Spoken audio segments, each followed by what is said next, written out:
Good afternoon, नमस्कार। आप लोगों ने तो सुना ही होगा, सर रतन टाटा अब नहीं रहे हमारे बीच।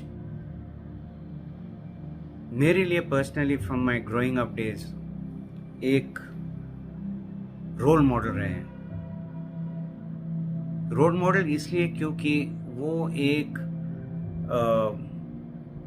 ही वॉज अ सिंबल, एक सिंबल थे of compassionate behavior, humility, Namrata and progress.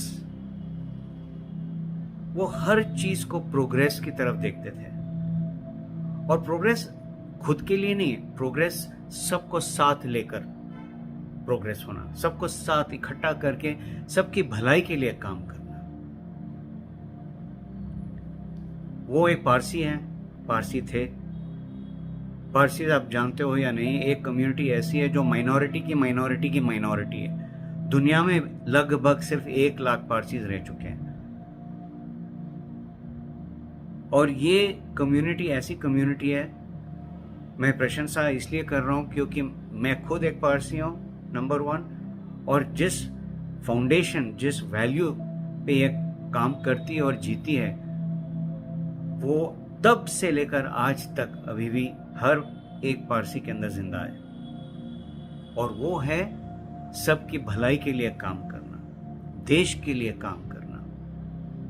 और मुझे अभी भी याद है, एक वैसे मैं न्यूज़ क्लिप्स देख रहा था, और एक दिन होम मिनिस्टर अमित शाह की एक छोटी सी स्पीच आई थी जहां वो पारसीज के बारे में बात कर रहे थे, और वो कह रहे थे कि ये ऐसी कम्युनिटी है, छोटी से छोटी कम्युनिटी, जिसने हर वक्त देना सीखा है।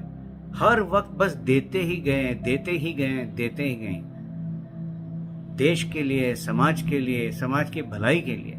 कभी मांगा नहीं कि हमारे लिए क्या, हमारा कोटा कहाँ, हमारे लिए क्यों नहीं, बस देते ही गए। ये कहां से आती है? ये एक बहुत ही स्ट्रॉन्ग फाउंडेशन की वजह से आती है।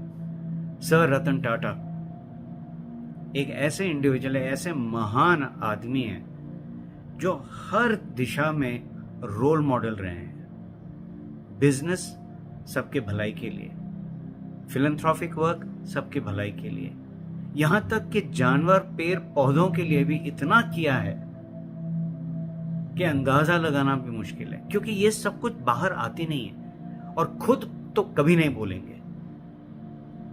He is a man who says speak good, think good, do good, जो पारसीज के अंदर होता है,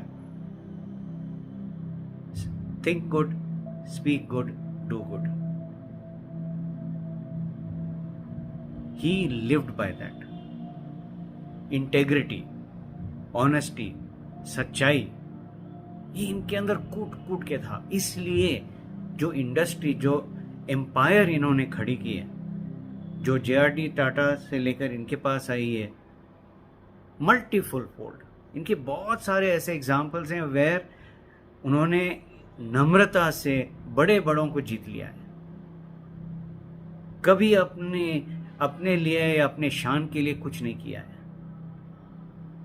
मुझे एक और चीज बहुत अच्छी लगी उनके बारे में, उनके डिक्शनरी में ये सेंटेंस, व्हाट अबाउट मी, मेरे बारे में क्या, मेरा क्या होगा, कतई नहीं था। और इस वजह से उन्होंने इस मकाम तक अपनी जिंदगी को, अपने एम्पायर को, अपने देश को वहां जाके बिठा दिया जहां सारी दुनिया टाटा नेम, टाटा ब्रांड को मर्सिडीज से कम नहीं समझते हैं। जी हाँ, बड़े ही गर्व से हम कह सकते हैं, मैं कह सकता हूं, ये टाटा प्रोडक्ट है। इसका मतलब आंख बंद करो और खरीदो, डोंट वरी अबाउट क्वालिटी। ये विश्वास कहां से आता है? ये विश्वास इसलिए आता है क्योंकि जो आदमी इस तरीके से सोचता है, इस तरीके से काम करता है कि क्वालिटी पे कॉम्प्रोमाइज नहीं करता है, इंसानियत पे कॉम्प्रोमाइज नहीं करता है, यहां तक कि जानवरों पे कॉम्प्रोमाइज नहीं करता है, वो तो यूनिक होगा ही होगा, और वो जो भी बनाएगा वो भी एक तरीके से यूनिक ही होगा। सवाल ये उठता है दोस्तों कि क्या हम ऐसे बन सकते हैं? क्या हम उस 10 पॉइंट्स में से एक पॉइंट पे भी हम जी सकते हैं? कंपैशनेट, क्या हम कंपैशनेट हो सकते हैं दूसरों के लिए, दूसरों के दुख के बारे में? क्या हम दूसरों के बारे में सोच के अपना काम कर सकते हैं? क्या हम अपने आप को उस लेवल पे ले आ सकते हैं जहां पर हम सिर्फ देना चाहते हैं, लेना नहीं? सोचिएगा जरूर। क्या आप देने वाले इंसान बनना चाहते हो, या सिर्फ मुझे दो मुझे दो मुझे दो, मेरा क्या मेरा क्या? मुझे तो ऐसे नहीं बनना है, कभी भी नहीं।